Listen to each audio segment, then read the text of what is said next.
भैक्तारं कर्म भूभृतां ज्ञातारं विश्वतत्त्वानां वन्दे तद्गुणलब्धये।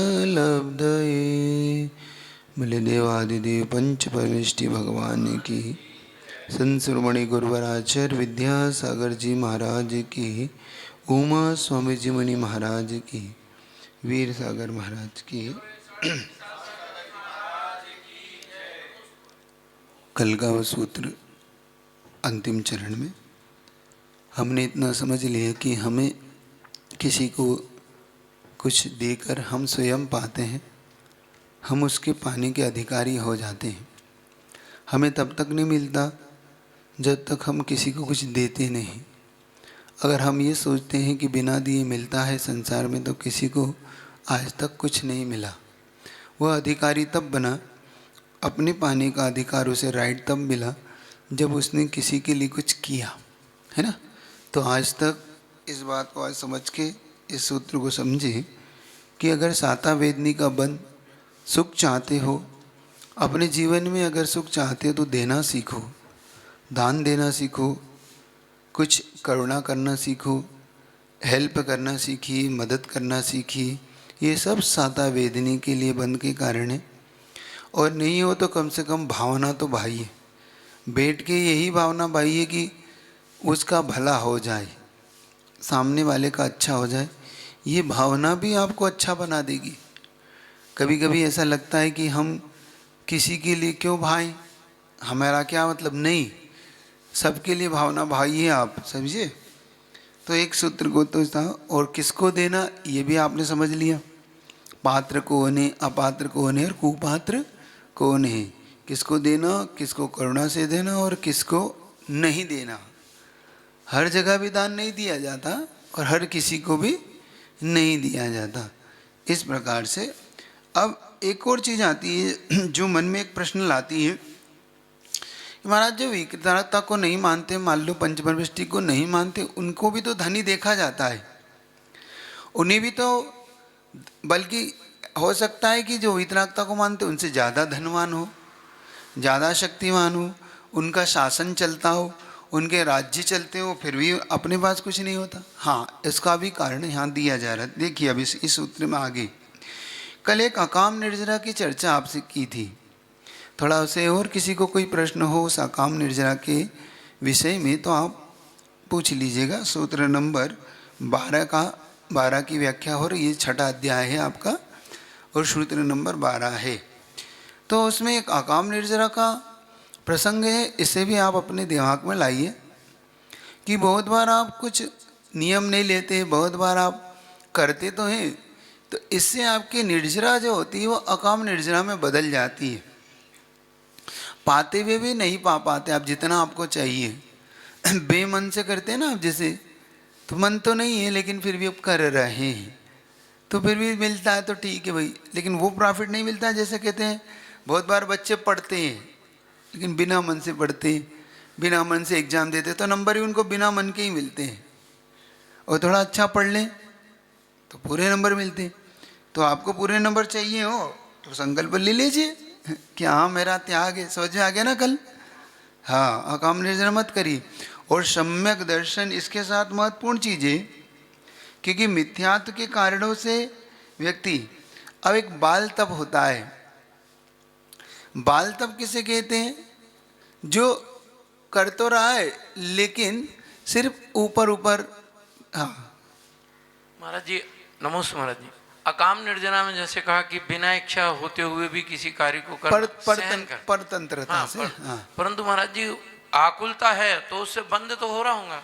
आकुलता से निर्जरा नहीं होगी, इससे तो बंद हो जाएगा। हाँ, मैं वही बोल रहा हाँ, नहीं, बिना आकुलता के, जैसे मैं बता रहा हूँ, हमारे इतने सारे स्वतंत्रता सेनानी रहे, उनको मारा गया, पीटा गया, तो वो सहन करते थे, है ना। समझे उदाहरण? वो सहन किस लिए कि देश को स्वतंत्र बनाना है तो हमें सहन करना, डंडे भी पड़ रहे, तो आकुलित नहीं हो रहे भाई, कोई बात नहीं, फूट जान दो सिर, कोई बात नहीं, फूटने दो, लेकिन तो सहन जो कर रहे हैं, तो सहन करते करते उनकी अकाम निर्जरा हो रही है यहाँ पर। ऐसे ही जो सहन करता रहता है, तो सहन करने में भी आपकी निर्जरा होती है। आश्रव होगा तो पुण्य का होगा उस समय भी। तो बाल तप करने में जो तप, अपनी जो खोटे तप इत्यादि करें, अकाम निर्जरा जो कर रहे हैं, वो सब ऐसे ही हैं।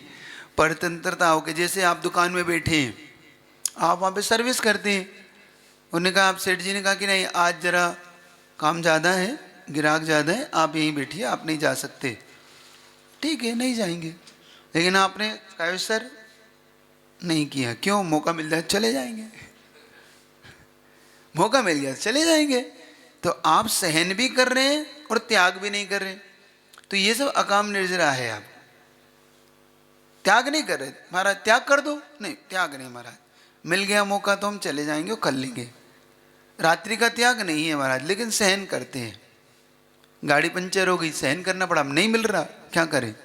ट्रेन में लेट हो गई, ट्रेन नहीं मिल रहा, सहन कर रहे, त्याग नहीं कर रहे। लेकिन समझ में आ रही? ट्रेन है, लेट हो गई, सहन कर रहे हैं, लेकिन त्याग नहीं। त्याग दो, पता है कि अब 2 घंटे ट्रेन नहीं जाने वाली और रात होने वाली है, नहीं छोड़ेंगे, नहीं मिल जाएगा तो कर लेंगे। समझ रहे हो? हाँ, दोनों प्रकार से होते हैं। कुछ नियम हमेशा के लिए ले लेते हैं, कुछ लोग रोज ले लेते हैं। मैं तो कहता हूँ 1-1 घंटा का ले लीजिए ना। आप आपने भोजन कर लिया, भरपेट हो गया आपका भोजन, अब तो नहीं करना, अब तो ऊपर से जा रहा है। पानी पी लिया, छोड़ दीजिए 1 घंटे के लिए कि 1 घंटे बाद पानी लूँगा, फिर पानी पी लीजिए, जो लेना ले लीजिए, फिर 1-2 घंटे कुछ नहीं लूँगा, कर दीजिए ना कायसर। ऐसे भी होता है। ये भी बहुत बड़ा अंतर अमृत भी अगर हम त्याग कर लेते हैं तो हमारी पुण्य का आश्रय इतना हो जाता है, बूंद बूंद से घड़ा भरता है, जो कहावत है यहाँ लागू कर सकते हैं आप लोग। वो थे एक दादाजी थे, हम देखते थे उनको। वो घर से आए, दुकान जैसे हम मंदिर के लिए निकले, त्याग कर गए, चारों प्रकार त्याग, मंदिर से अब तक नहीं हो, क्यों? वास्तव में नहीं आया ना, क्या मंदिर में खाना तो है नहीं। मंदिर से आ गए, चाय दूध ले लिया, त्याग कर दिया, जब तक भोजन नहीं करूँगा। 2 घंटे भोजन नहीं करते थे, वो स्वाध्याय करते थे, तो अपना माला फिरना स्वाध्याय किया, त्याग कर दिया। फिर भोजन कर लिया भरपेट, फिर उन्होंने 1 घंटे फिर त्याग कर दिया, पानी पीऊँगा, पानी ले लिया, दूध ले लिया, जो लेना ले लिया, दवाई ले ली, फिर 2 घंटे के लिए त्याग कर दिया। अब त्याग भोजन करने, फिर नाश्ता करना, दोपहर में नाश्ता कर लिया, कर भी रहे हैं और त्याग भी हो रहा। इतना अच्छा रूल है उनका, इतना अच्छा। और मैं बता रहा हूँ, इसी कारण से उनकी समाधि बहुत अच्छी हुई, क्योंकि उनके अंदर त्याग का जो लेने का हमेशा परिणाम रहता था। तो जब उनके अंतिम समय आया तो उन्होंने पूरा ही त्याग करके समाधि कर ली, क्योंकि उनका हमेशा दादाजी त्याग कर लो, हाँ हाँ जल्दी, क्योंकि दिमाग में वो रूटीन था उनके कि हाँ मुझे त्याग करना, हाँ मुझे त्याग करना, हाँ मुझे। अब ग्रहण की याद बात नहीं, उनके लिए त्याग मुख्य हो गया था। हमारे दिमाग में ग्रहण मुख्य है और उनके दिमाग में त्याग मुख्य था। जल्दी ले लो, त्याग करना है, जल्दी ले लो, मुझे त्याग करना है, भोजन कर लो, फिर त्याग करना है मुझे, पानी ले लो, फिर त्याग करना है। समझ रहे हो? इससे भी तीव्र साता वेदनी का बंद होता है। तो करिए, आप भी कर लीजिए। आपको मैं ये तो नहीं कह रहा हूँ त्याग कर, त्याग दीजिए ना। फिर याद रखिए, मौका आ सकता है, 10 मिनट बाद कोई अच्छी चीज़ आ सकती है। तो त्याग है फिर। और नहीं कहते हाँ अरे मैं भूल गई थी, क्या हो गया? वो रसगुल्ले रह गए, हो गया त्याग। समझ रहे हो? अब मन पे कंट्रोल रखिएगा, नहीं तो अकाम निर्जरा हो जाएगी सकाम की जगह। अब कहना नहीं मेरे भाग्य में होता तो उसी समय याद आ जाता तुम्हें, नहीं 1 घंटे बाद खाऊंगा, मेरा 1 घंटे का त्याग है, इनके बाद देखूँगा 1 घंटे बाद अगर होगा भाग्य में तो ठीक, नहीं तो हो सकता है ये भी और कोई ले जाए, मेहमान आ जाए खा जाए, ऐसा। अब आता है बाल तप। बाल तप का मतलब होता है मिथ्या, मिथ्या दृष्टि को जो तप होता है, तो मिथ्यात्व के साथ तप करना। अब आप इसमें थोड़ी सावधानी बरतिए। जैसे बहुत बार आप जैसे उपास करते हैं, 10 लक्षण में करते हैं, 14 को कर लेते हैं, अष्टमी कर लेते हैं। इस समय अगर मन नहीं है आपका और सिर्फ आप लंघन कर रहे हैं, लंघन मतलब ले तो लिया उपास, लेकिन मन नहीं लग रहा, टीवी देख रहे हैं, सो रहे हैं, दिन में सो जाते ना बहुत लोग उपास, भाई अब दिन नहीं कट रहा तो सो जाओ, फिर थोड़ी देर टीवी देख ली, चलो घूमने निकल गए, ये सब बाल तप हो जाएगा। फिर महाराज उपवास क्यों किया जाता है आपको पता है? उपवास किया जाता है, उप का अर्थ है निकट, वास यानी अपने ही निकट में जब वास करना है, मतलब मुझे आज अपनी आत्मा में वास करना है, मतलब दिन भर मुझे अपने में रहना है, पापों से बच के रहना है। ये तो बहुत लोग विशेष कपड़े धोना, विशेष बर्तन मांजना, विशेष चौका साफ करना, क्यों? आज उपवास है, समय है, आज कोई काम नहीं है। विशेष दुकान साफ करेंगे क्योंकि आज उपवास है, भाई खाता भाई कर लेता हूँ आज, सारे वो देख लेता हूँ खाते है ना, अकाउंट देख लेता हूँ किसका क्या लेना क्या देना, क्यों? आज उपवास है, लिया हुआ मुनीम जी खाते ले आइए आज, क्यों? भोजन नहीं, आज नहीं जाना है, 2 घंटे फ्री हूँ, लाओ सब देख ले। ये सब बाल तप है उस दिन, बल्कि दुकान में से 0 समय लाइए कि नहीं आज मैं दुकान नहीं आऊँगा, आज भैया या कोई भी संभाल ले दुकान, मैं आज मंदिर में रहूँगा। समझ रहे हो? उस दिन उपवास वाले दिन क्या करना चाहिए समझिए उस दिन, क्योंकि आपने इतना बड़ा पुरुषार्थ कर लिया है। कितना बड़ा पुरुषार्थ किया है आपने? जिस भोजन को छोड़ने के लिए 2 मिनट भी आदमी समर्थ नहीं है, उसे आपने पूरे 24 घंटे के लिए त्याग दिया है, पहलिया। दूसरा, अब जब मैंने छोड़ ही दिया है तो अब इससे मेरा पाप भी छूटना चाहिए, क्योंकि इसी के लिए तो मैं पाप करता था, इसी पेट के लिए। तो कहते ना पापी पेट का सवाल, तो इसी पेट के लिए तो पाप करता था, मैं झूठ बोलता था, दुकान बिजनेस वगैरह सब में मैं झूठ। इसलिए अब मैंने जब भोजन ही छोड़ दिया तो मुझे विकल्प नहीं करना, समझ रहे हो? तो ऐसे बाल तप नहीं करना है हमें। नमस्ते महाराज जी। परंतु महाराज जी मिथ्या के साथ कहाँ कर रहा? जब आपने किसी चीज का त्याग किया है, मान लो उसने, तो उसके ज्ञान में तो ये पड़ा है कि ये करने से ऐसा है, हमारे धर्म में ऐसा कथन किया है, केतन के, लेकिन वो कर नहीं रहा ना, वो खाते वही कर रहा है, जबकि उसको क्या करना था? ये सब करते हुए ध्यान में तो उसके यही है ना। नहीं, ऐसे कैसे ध्यान में है उसके? वाह भाई, ऐसे चलता है क्या कि मैं कुछ करूं और कुछ कर रहा हूं? मैंने उस दिन क्या नियम लिया उपवास का? अच्छा, उपवास करने का उसका पर्पस क्या था? उपवास का पर्पस था सावध्य और पापों से बचना। अब मैं बच कर रहा हूं, मैं खाता वही लग रहा हूं, क्योंकि झूठ बोलना नहीं पड़ेगा, खाता वही में मेरा सब होगा, कहीं का बैलेंस कहीं कर रहा हूँ, कहीं क्या कर रहा हूँ, ताकि ये बिल बताऊँ ये बिल ना बताऊँ। हाँ पूछिए, हो क्या? तो मेरा उपवास करने का पर्पज ये था, उस दिन मैं सामायिक करूँगा, ध्यान करूँगा, प्रतिक्रमण करूँगा, आज पापों से आरंभ परिग्रह से बचूंगा, सावध्य चीज़ों से बचूंगा। नमस्ते महाराज जी। महाराज जी इसी से रिलेटेड है कि 10 लक्षण में जब हम एकासन करते हैं तो 10 दिन तो छुट्टी नहीं ले पाते हैं, तो हम ऑफिस भी जाते हैं, परंतु पूरा जितना कर सकते हैं उसी तरह से करते हैं, तो वो भी बाल तप में आएगा या नहीं? फिर? देखो, उसमें मजबूरी कुछ और है, क्योंकि 10 दिन जैसे आपने कहा कि छुट्टी लेना बड़ा कठिन होता है, ठीक कहा आपने, लेकिन उसमें एक चीज़ और आपने लगाई कि हम जितना ज़्यादा कर सकते हैं, तो जो ज़्यादा से ज़्यादा पक्ष है आपका वो आपका व्यवस्थित है। अब कम से कम में आपने भाई जो था विशेष कर दिया, बाकी आपने कहा कि बाद में 10 दिन के बाद देखेंगे, ये अभी फिलहाल तो इसकी ज़्यादा आवश्यकता है, ये कर। वो तो आप ज़्यादा से ज़्यादा आपकी निगाह किस पे? धर्म ध्यान पे। और ये क्या कर रहा है कि छुट्टी आज इसलिए मिली कि चलो भाई 2 घंटे ज़्यादा, आज दुकान ज़्यादा, आज आप ग्राहक ज़्यादा निपटाऊँ लूँ। दोनों में अंतर है ना, मजबूरी में करना और मजबूती से करना। धर्म हम मजबूरी से करते हैं, पाप मजबूती से करते हैं, लेकिन हमें धर्म मजबूती से करना और पाप मजबूरी में करना है। हमारे अंदर ये चीज नहीं आती ना, हम दोनों में वो अंतर नहीं मानते। हमारा उत्साह, दोनों के बीच का उत्साह देखना, हमारा पाप में उत्साह ज्यादा होता है कि पुण्य कार्यों में? पाप में हमारा अधिकतम, पाप में उत्साह बहुत मिलेगा हमें, पाप में भीड़ मिलेगी आपको, पुण्य के कार्यों में आपको बुलाना पड़ता है। भोजन आपको धर्म कार्य में रखना पड़ता है कि आईपीएल देखने में रखना पड़ता है? जिस दिन विधान हो उस दिन भोजन रखो तो जनता आती है ना आपकी। महावीर जयंती में विशेष जनता बुलाना है तो भोजन रखिए आप, आदिनाथ जयंती में भोजन रखिए आप, और खुद के जन्मदिन पे, अभी कोई मुख्यमंत्री का जन्मदिन हो तो खुद आदमी झंडा लेके पहुंच जाएगा, खुद प्रधानमंत्री का जन्म तो बना रहे, कुछ एक्टर का जन्मदिन भीड़ लग आता है वहां पे। तो ये हमें समझना है हमें क्या चीज़ मजबूती में और क्या चीज़ मजबूरी में। ठीक है, चलिए। तो ये बाल तप नहीं करना है। और किसी को पूछना है कुछ? नमोस्तु महाराज जी, कल एक वो लाइन रह गई थी, लोक व्यवहार औचित्य गुण से निभाया जाता है। तो औचित्य गुण से मतलब?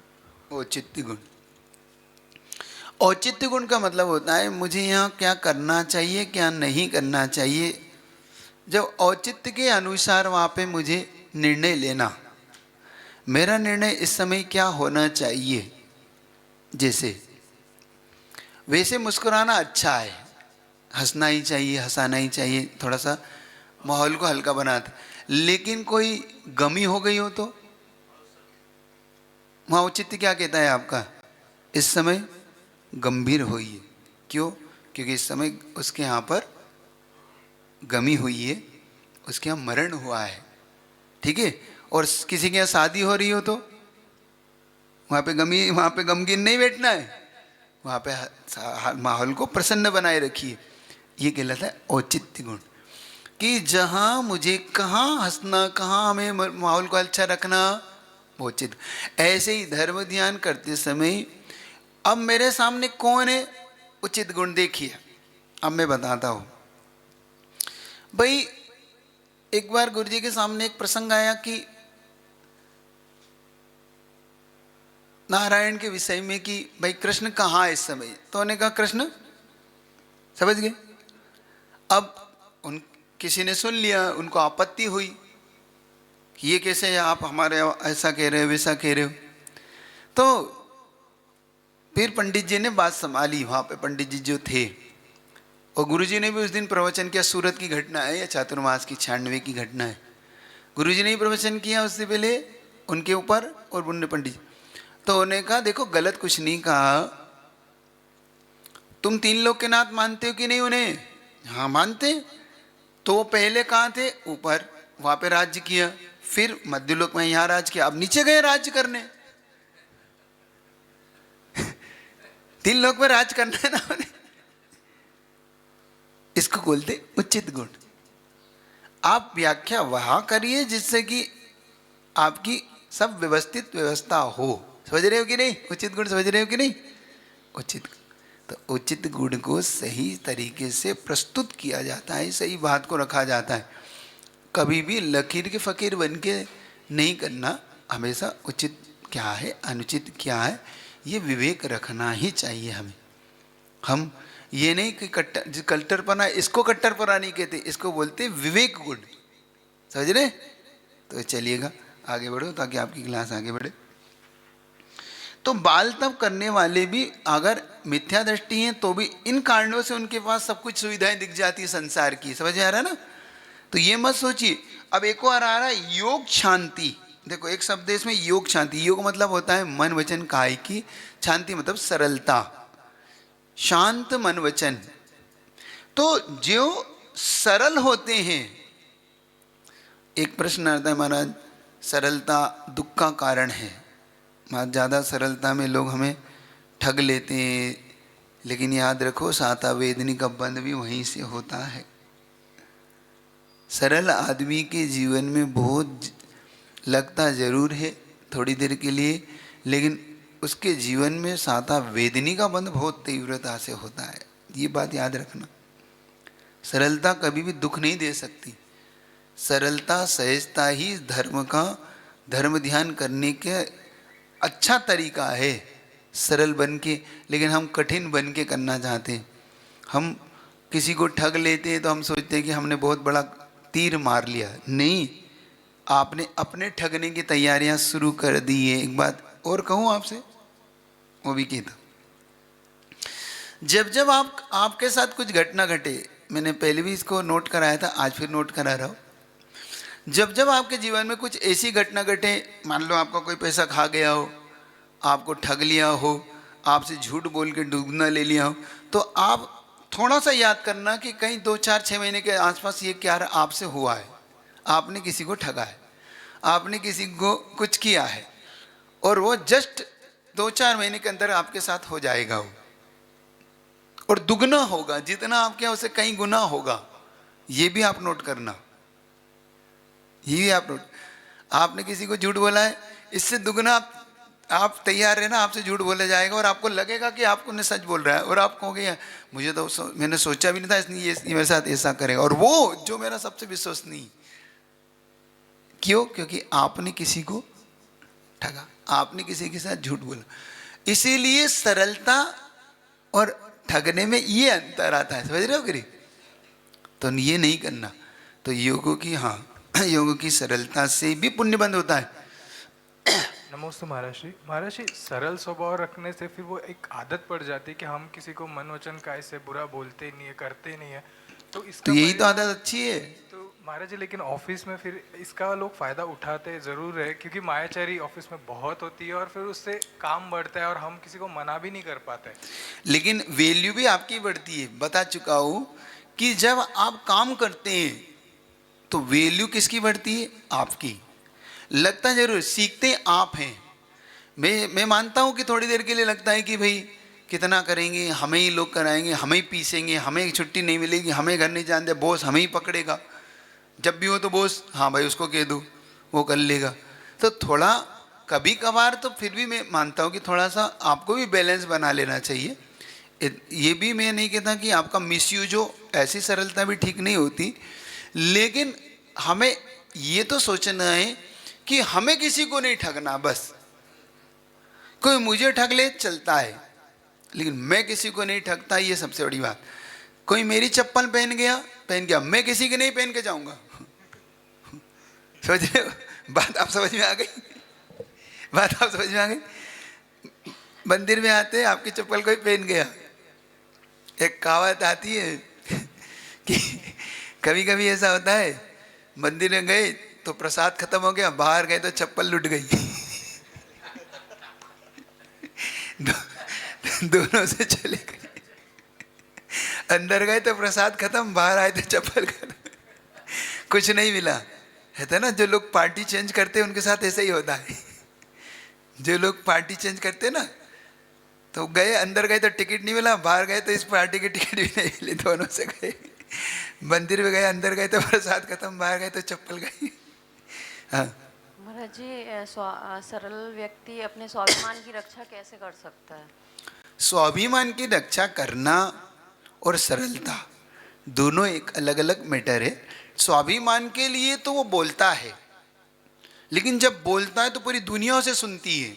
सरल व्यक्ति को देखना, या तो उसकी सरलता के कारण वो कोई कुछ नहीं कहता, लेकिन जब बोलता है तो पूरी दुनिया सुनती कि नहीं ये व्यक्ति आज नाराज है, इसका मतलब कोई बात घटना कोई विशेष हुई है, वरना ये बोलता नहीं है। और 100% उसके साथ लोग होते हैं, देख लेना। तो उसका स्वाभिमान उससे अपने आप, और उसके स्वाभिमान की रक्षा के लिए मैंने तो यहाँ तक देखा है कि वो आगे ना आए, दूसरे लोग आगे आ जाते हैं। भाई साहब आप उसे कुछ मत कहिए, देखिए आप उसे मत कहिए, हम जानते हैं वो कभी किसी को कुछ नहीं कहता और उसका गलत नहीं है, वो गलत नहीं हो सकता। आज बोल रहा है इसका मतलब कुछ ज़्यादा ही बात हुई है, होता है ना। तो उसके स्वाभिमान की पूरा संसार रक्षा करता है। उसके स्वाभिमान के लिए लोग लड़ भिड़ जाते हैं कि नहीं उसके लिए आप नहीं बोलेंगे, बाकी आप ठीक है मैं मानता हूँ। और जो उदंड होता है ना उसके लोग कहते हैं भाई हाँ ठीक है इसके लिए तो हो सकता है गड़बड़ हो। तो सरलता के लिए लोग आगे आते हुए हमने देखे, मैंने खुद ने देखा है अपने जीवन में कई बार कि सरल व्यक्ति के लिए लोग स्वयं आके आए कि नहीं देखो उनके लिए मत बोलिए आप, उनके लिए हम गारंटी लेते हैं। उनकी गारंटी लोग लेते हैं सरल लोगों की कि आप निश्चिंत रहिए, उनकी गारंटी हमारी है, आप उनके लिए कुछ भी करिए। ऐसे सरल लोगों के लिए लोग आ जाते हैं, मेरे पास आ जाते कहीं, महाराज जी उनके लिए तो आप बेफिक्र रहिए। कई बार तो और बता दूँ सरल लोगों के लिए, जैसे बोल नहीं पाते ना, लोग आके कह जाते महाराज आप उनके यहाँ चले जाइए यार, महाराज जी बहुत सरल है, बहुत हमारे यहाँ बोल ही नहीं पाते महाराज, तो आप उनके यहाँ कर लीजिए, हम हमारे यहाँ नहीं मत होगा लेकिन उनके यहाँ कर लीजिए। उस सरल व्यक्ति के लिए इतने लोग चाह जाते हैं, आचार्य श्री तक कह जाते हैं, वहाँ का अध्यक्ष कह जाता है कि आचार्य श्री आप उनके चले जाइए, उनके लिए हार कर लीजिए। बहुत बहुत ही सरल, बहुत गौ व्यक्ति है, गो जानते गाय है। ऐसा होता है सरल व्यक्ति का जीवन। महीनों महीनों नहीं बोलता वो, नहीं कोई बात नहीं महाराज जी, हाँ हम नहीं बोल पाते हमारी गलती, लेकिन कोई बात नहीं, और उसके यहाँ जाना पड़ता है समझ रहे हो, तो सरलता कहीं नहीं होती, क्योंकि उसका पुण्य उसके साथ अब देखो क्यों, क्योंकि उसके सरलता कारण उसके साथ पुण्य बंद हो रहा होता है। अब आती है एक सोच। यहाँ पर शौच का मतलब होता है लोभ प्रवृत्ति जिसकी नहीं है, ऐसे व्यक्ति को भी बहुत ज़्यादा पुण्य का आश्रय होता है। जो लोभी होते हैं ना, बहुत लालची होते हैं, देखना उनके जीवन में पुण्य नहीं आता और इसीलिए उनके कार्य नहीं होते। तो कुछ चीज़ सीख रहे हो आप लोग, तो एक तो सीखो थोड़ा जीवन सरल हो, सहज हो, धीरे धीरे सही, जितना हो उतना ही सही। एक दूसरी लोभ प्रवृत्ति से बचो, क्योंकि लोभ प्रवृत्ति ही हमें वंचना यानी ठगना इत्यादि में डालती है। जब हम लोभ में नहीं पड़ते कि जो चीज़ मेरी है उससे ही मेरा चाहिए, मुझे ज़्यादा नहीं चाहिए, बाकी आप लोभ रखिए आपका मुझे, तो आप देखिए आप पे लोगों का विश्वास बढ़ता है, ट्रस्ट बढ़ता है। दूसरा सादा वेदनी का बंद होता है। इससे सुख के कारण, ये सब सुख के कारण है। देख लो, थोड़ी देर के लिए लगता है कि हमें सुख कैसे मिलेगा, इससे सुख मिलेगा आपको। सुखी होना चाहते हो ना, पुण्य का आश्रय चाहते हो ना, ये पुण्य के आश्रय के कारण है। तो ठीक है, ये सूत्र करीब करीब आपका पूरा हुआ। अब आचार्य श्री ने इसमें कुछ चीजें और कहा था, जैसे वैयावृत्ति करना, ये साता वेदनी के लिए बहुत बड़ा कारण है। वैयावृत्ति जानते हैं आप? वैयावृत्ति मतलब से हाथ पैर दबाना नहीं होता, मानसिक वैयावृत्ति भी होती है, शारीरिक वृत्ति भी होती है, कायिक वृत्ति भी होती है। जैसे आपके परिवार के बुजुर्ग होते हैं तो उनकी मानसिक वृत्ति कैसे, हाँ ठीक है आप लोग अच्छे हैं, बिठा के पूछा कुछ चाहिए तो नहीं, माता पिता हैं, मैं आपके लिए क्या कर दूं, उनकी वैयक्तिक वृत्ति है। ये साता वेदनी का कारण है। आपके नगर के कोई बुजुर्ग हैं, दादाजी जय जिनेंद्र, चलिए मैं मंदिर छोड़ देता हूँ, ये उनकी छोड़ना वैयावृत्ति है आपकी। इससे साता वेदनी का बंद होता है आपको। थोड़ी देर के लिए कोई को हमने सड़क पार करा दी, हमने हेल्प कर दी, आप समझिए, आपने पूछा ना ऑफिस में हम पे जाना, ये भी एक प्रकार से आपको साता वेदनी। क्यों?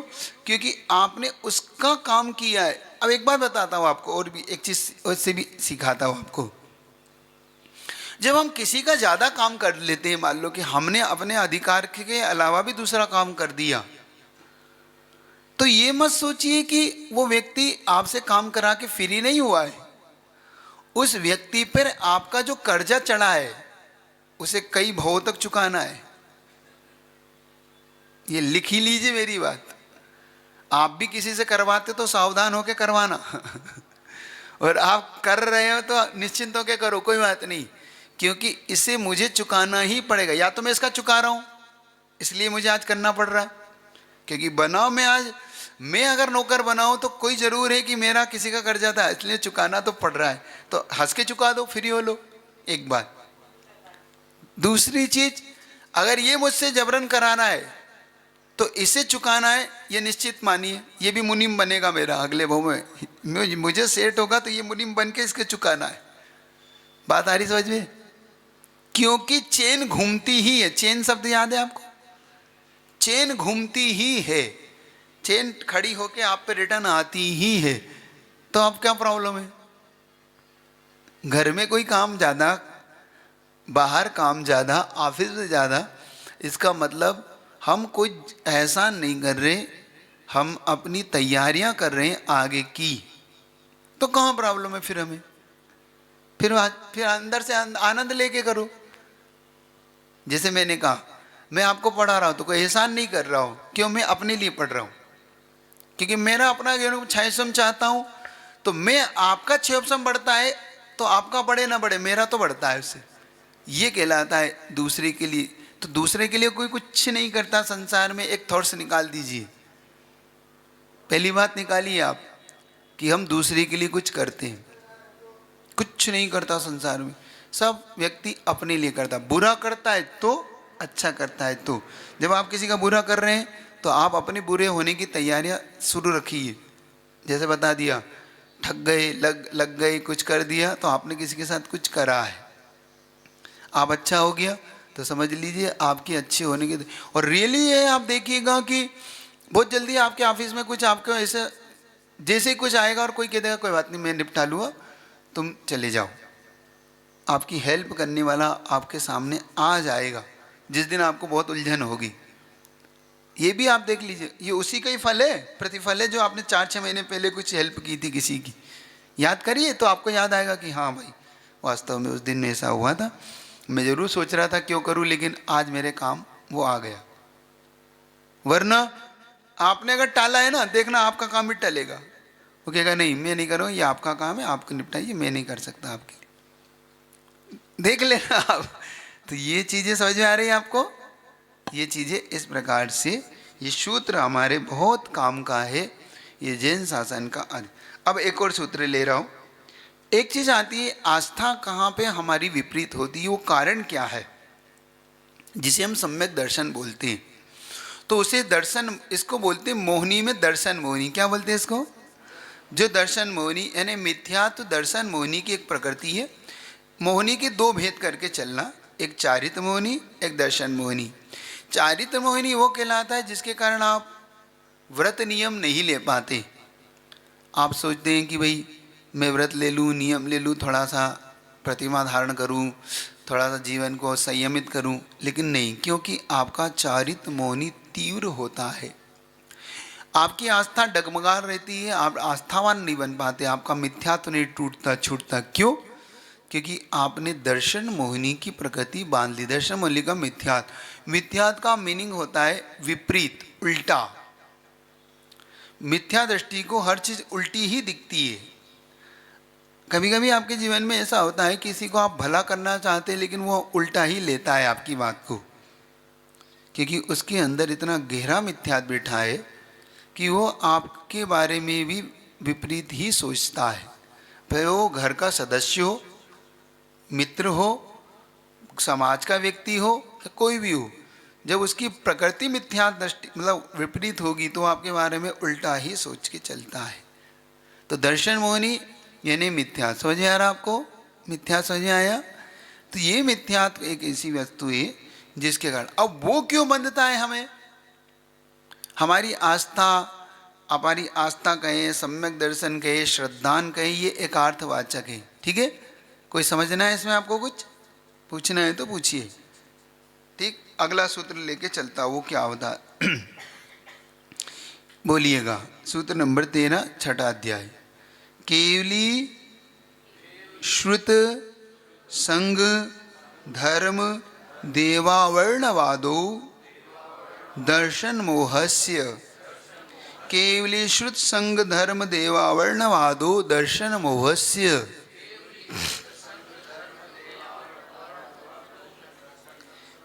केवली है, श्रुत है, संग है, धर्म है, देव का अवर्णवाद करना, ये दर्शन मोहिनी का बंध में कारण है।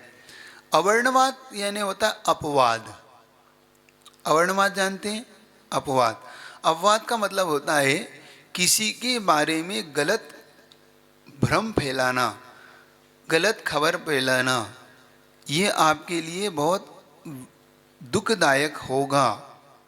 कभी कभी हंसी मजाक में हम लोग गलत काम कर जाते हैं। मित्र के बारे में हमने गलत कह दिया, मजे लेते, चल देखते हैं।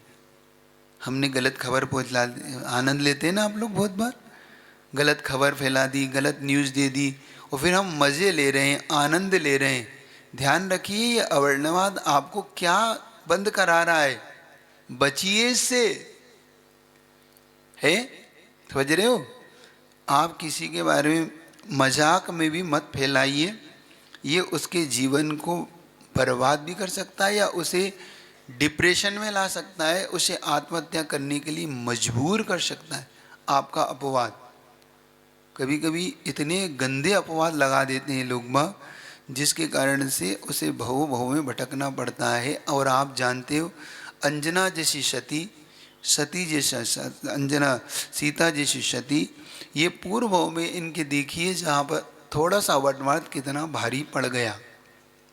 सोच रहे हो आप अवर्णवाद का मतलब?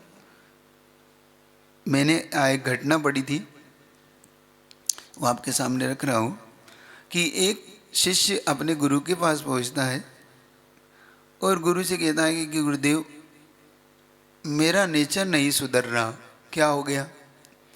कि गुरुदेव मैं किसी के बारे में कुछ भी कह देता हूँ और आपने एक बार कहा था कि ये सब नहीं कहा रहा करो, लेकिन मेरी आदत नहीं सुधर रही। गुरु ने कुछ नहीं करा। गुरुजी ने उसे एक कागज़ दिया और उसे कहा कि जितने टुकड़े कर सकते कर दो।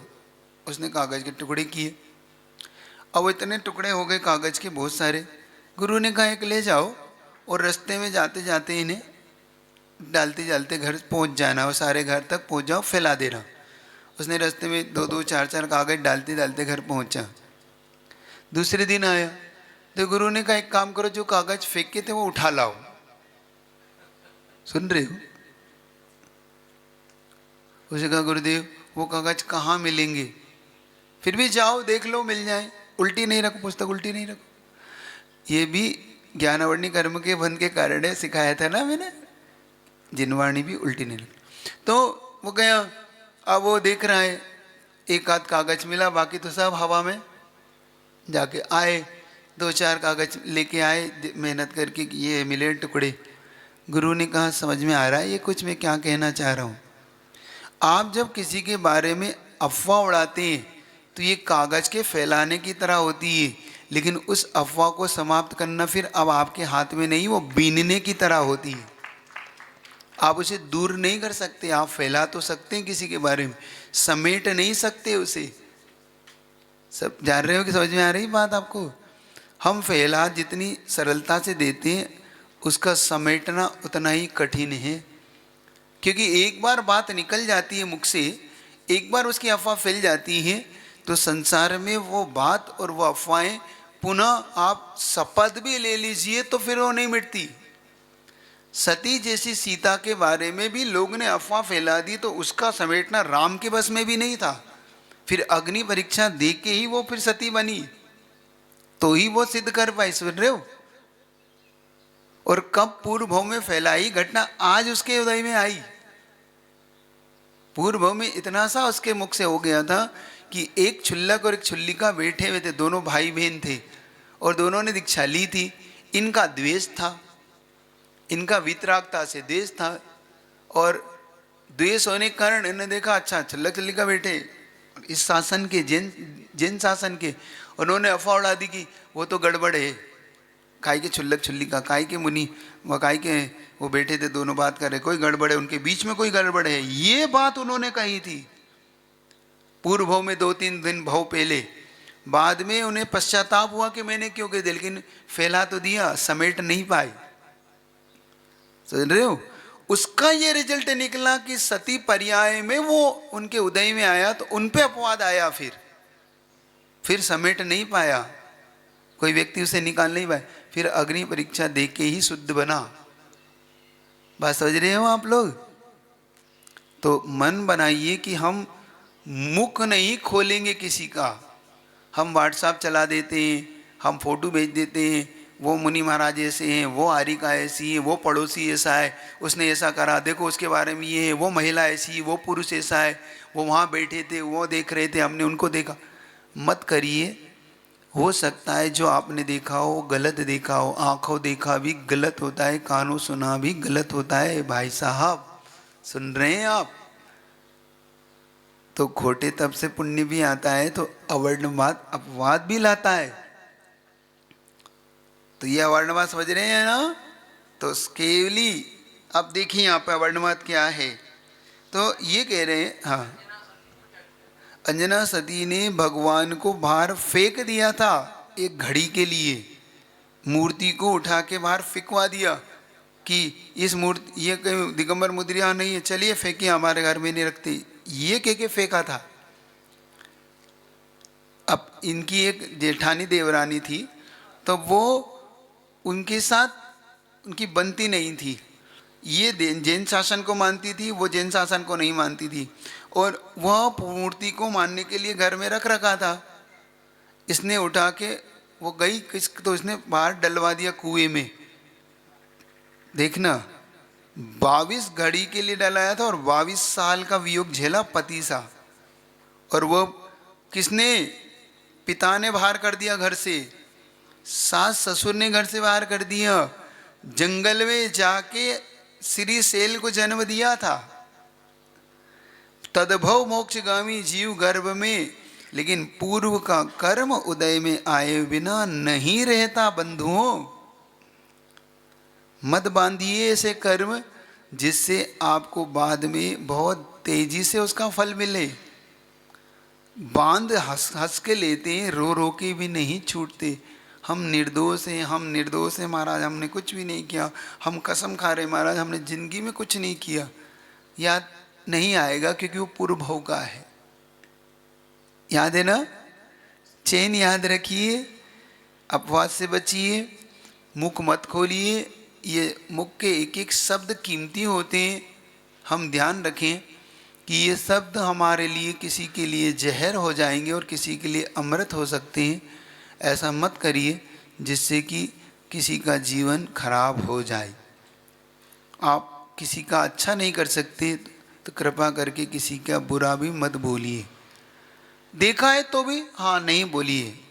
हम ठेकेदार नहीं हैं किसी के, ना हमें किसी ने नियुक्त किया है। आपको नियुक्त किया है किसी ने कि बताना भैया ये क्या कर रहे हैं, तो आप ही देख लीजिए कि ना मैंने इसकी कोई जॉब नहीं ली, ना मैं इसका कोई चार्ज लेता हूँ। आपकी जॉब ये तो नहीं है ना, जो जॉब है उससे संतुष्ट है बस, तो ये जॉब मत करिए, नहीं तो अगले जन्म में ये भारी इसके आपको चुकाना पड़ेंगे। ठीक है? अवर्ण बात से बचिए। पड़ोसी है, व्यक्ति है, अपने वाला है, कोई भी हो, उनके बारे में कोई भी शब्द नहीं निकालिए। ये अच्छी बात नहीं होती, लोक व्यवहार में भी ठीक नहीं माना जाता। और एक और बात आपसे की मैं बात आगे बढ़ा रहा हूँ, इसमें आप अविश्वसनीय हो जाते हैं लोगों की निगाह में। आपको लगता ज़रूर है कि वह व्यक्ति थोड़ी देर के लिए हंस लेते हैं, है ना, होता है ना, हंसी मजाक हो जाती है। लेकिन एक बार बता रहा हूँ, जिसके साथ हंसी मजाक कर रहे हो वही व्यक्ति आपके बारे में ये धारणा बना लेता है इनका तो काम ही यही है। और आपके जाते ही वो व्यक्ति कोई मिलेगा, भाई साहब क्या कह रहे थे, छोड़ो ना, उनका तो काम ही यही है, मैं तो जानता हूँ उनको शुरू से ऐसे ही करते। समझ रहे हो? आपकी वैल्यू क्या हो गई, आपकी क्या इज्जत रह गई, आपका क्या बात का तो मोल रह गया। आपकी बात इतनी कीमती होना चाहिए, मुख से शब्द इतनी कीमती होना चाहिए, निकल गया है, इसका मतलब ये व्यक्ति की बात बहुत बहुमूल्य है। मतलब बोलते समय भी गुरुजी कहते थे हमेशा, गुरुदेव एक बात को हमेशा, क्यों गुरुजी के शब्द कीमती थे? क्योंकि वो कम बोलते थे। गुरुजी से बुलवाना मतलब बड़ा महाभारत था। वो मुख नहीं खोलते थे गुरुजी, बस इतना ही, हाँ हम लोग हम थक जाते थे कि कुछ तो बोले गुरुजी, कुछ तो कहें, बताएंगे, सोचूंगा, बस। बड़ी मुश्किल से कीमती शब्द, क्योंकि उनके शब्द सिद्ध पुरुष जैसे शब्द थे। कह दिया है मतलब वो होगा, इसलिए वो भी बोलने में इसलिए डरते थे कि भाई कह दूंगा भी होगा, इसलिए सोच बताऊंगा, सोचूंगा। समझ रहे हो कि नहीं? तो अपने शब्दों की कीमत खुद बनाइए, वरना ये शब्द हाँ चलिए क्या पूछे? नमस्ते। आ रही तो नमस्ते महाराष्ट्री। महाराष्ट्री कभी कभार ऐसा होता है कि थोड़ा और जोर से। नहीं, मैं जानबूझ के धीरे बोल रहा हूँ क्योंकि आप कभी कभार हमारे रिलेटिव्स भी होते हैं जो जैन होते हैं, लेकिन कभी कभार बोलते हैं कि आप जैन जैसे रहते हैं, सर्वधर्म समभाव क्यों नहीं रखते, दूसरे धर्म का भी ये ग्रंथ पढ़िए, ये कीजिए। तो हम बताते कि हमें ये पढ़ना पसंद है क्योंकि ये इसमें ये लिखा है, ये हमें अच्छा लगता है, लेकिन ये इसमें ये नहीं है और ये हमें नहीं लगता। तो ये बताना अवर्णवाद में आता है या नहीं? नहीं, ये अवर्णवाद, देखो सही को सही कहना, गलत को गलत कहना अवर्णवाद नहीं है। अवर्णवाद है जो नहीं है उसे कहना। अवर्णवाद पहले समझो।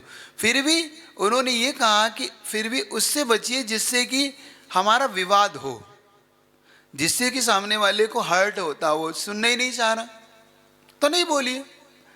लेकिन एक बात और मैं कहना चाहता हूँ, कभी कभी ऐसा होता है सर्वधर्मभाव का कोई मतलब मीनिंग ये नहीं होता, उसका मीनिंग इतना होता है कि वो अपना कर रहे हैं, हम अपना कर रहे हैं, हमारा उनके विरोध नहीं है बस।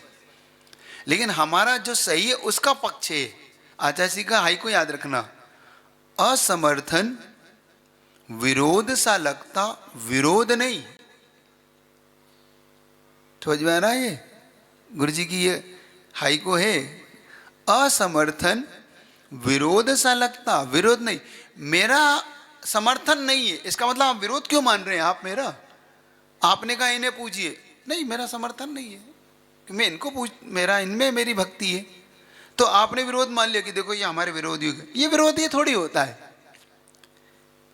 मैंने, आपने मेरी तरफ अच्छा भाव रखा और आपने इनको कुछ नहीं कहा, तो इसका मतलब इन्होंने विरोध क्यों मान लिया? भाई मैंने विरोध तो वो है कि नहीं ये मैं इनको नहीं देखना चाहता, मैंने ये तो नहीं कहा। मैं इनके साथ बैठना चाहता हूं, इनके साथ नहीं बैठना चाहता, तो विरोध कहाँ है मेरा इसमें? विरोध तो तब है कि इनको यहां से निकालिए तो मैं बैठूंगा। विरोध क्या कहलाता है? इन्हें पहले यहां से हटाइए, निकाल दीजिए, तब मैं बैठूंगा, वरना तो ये विरोध है। तो मेरा विरोध नहीं है, ठीक है महाराज जी? ऐसे समय में चुप रहना अच्छा है या बोलना चाहिए? देखो वहां पे निर्णय आपको लेना है कि इस समय क्या उचित है क्या अनुचित है। अगर बोलना उचित है, सामने वाला इसकी योग्यता रखता है तो बोलिए, सामने वाला से विवाद करने के लिए कर रहा है तो मौन रहिए। दोनों बात निर्णय अपने। सामने वाला समझने की दृष्टि रखता है तो बोलिए, सामने वाला विवाद की दृष्टि रखता है तो मौन, नहीं बोलना। कुछ भी कर ले तो नहीं बोलना, मुंह नहीं खोलना तो नहीं खोलना तो नहीं। क्या आप नहीं बोलते, उकसाता है वो आपको। एक्चुअली में बहुत बार आपको उकसाया जाता है, कहते ना, दो ही दिए में दे दो तेल, तुम नाचो हम देखें खेल। होते हैं बहुत लोग, दोनों तरफ बत्ती लगाते हैं और फिर देखेंगे हाँ भाई अब मजा आएगा, तो उनका काम यही है। ये बुंदेलखंड की कहावत है, दो ही दिए में दे दो तेल, तुम नाचो हम देखें खेल। अब तुम दोनों लड़ लो भिड़ लो, तो ये नहीं करना। चलो आज थोड़ा सा आपका समय ज़्यादा हो गया, कोई बात नहीं, तो इतने ही रखता हूँ, ठीक है, चलिएगा। लेकिन बड़ा अच्छा प्रसंग है ये। दर्शन मोहिनी के साथ साथ कुछ अपने जीवन के उपयोगी भी है। जिनवाणी की ज्ञान से सूझे लो कालो, सो वाणी मस्तक धरो सदा, हे जिनवाणी भारती तो जो तेरी से